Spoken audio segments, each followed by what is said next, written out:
مساء الخير، وانسى الهم ينساك وعيش اللحظة، والحياة حلوة بكل ما فيها. ضحكت بكيت، الحياة مستمرة وكلنا شايفين ان هي مستمرة بالرغم من اللي احنا بنعدي بيه والعالم كله بيعدي بيه في الفترة دي. احب اقول لكم ان انا ان شاء الله مستنياكم بكرة و4 شارع الشريف على قناة الحياة مع شريف مدكور وسعاد والديزاين والموديلز والفرقة المزازيك. طبعا انتم ملاحظين ان انا بقالي تقريبا شهر ما جيتش، انا كنت واخدة اجازة، وبعد الاجازة ان شاء الله هتشوفوني بكرة. وبعد كل اجازة باخدها في الوقت ده بعمل الخبيزة وبعمل القرصة الصفراء.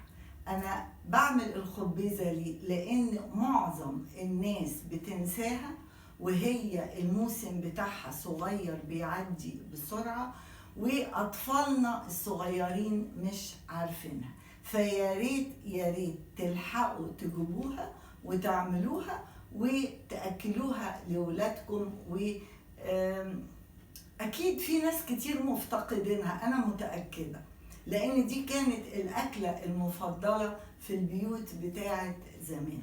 حبيت كمان النهاردة أصور من المطبخ، عملت فيه شوية تجديدات صغيرة لأن أنا بحب مطبخي وبحب دايما أجدد فيه بأبسط الحاجات، بحيث إن أنا أكون قاعدة بشرب قهوتي، بفطر، بطبخ، وابص حواليا واكون مبسوطه.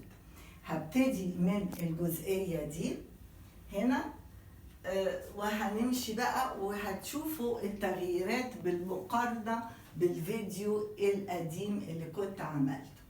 انا غيرت الورد، جبته اصفر، كله حبيت يبقى لون واحد اصفر واخضر. الكوبايات الصغيرة دي اللي هي سمايل عجبتني، جبتها وحطيت فيها وردتين صفر. دي كوبايات قهوة عادية ورق بس حباها. وجبت الستارة الذهبي دي، شايفينها؟ وضحيها لو سمحتي يا جيهان. طبعا انتوا عارفين جيهان المساعدة بتاعتي.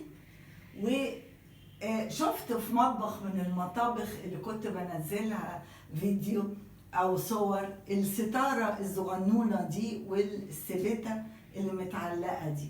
الصراحة خدت الفكرة من ده وقعدت افكر نفسي اعملها، قلت لازم هعملها في مطبخي. نيجي هنا على الدولاب بتاع المطبخ، او هقول عليها النملية، لان زي ما انتوا عارفين ده مطبخي اللي انا اتجوزت فيه.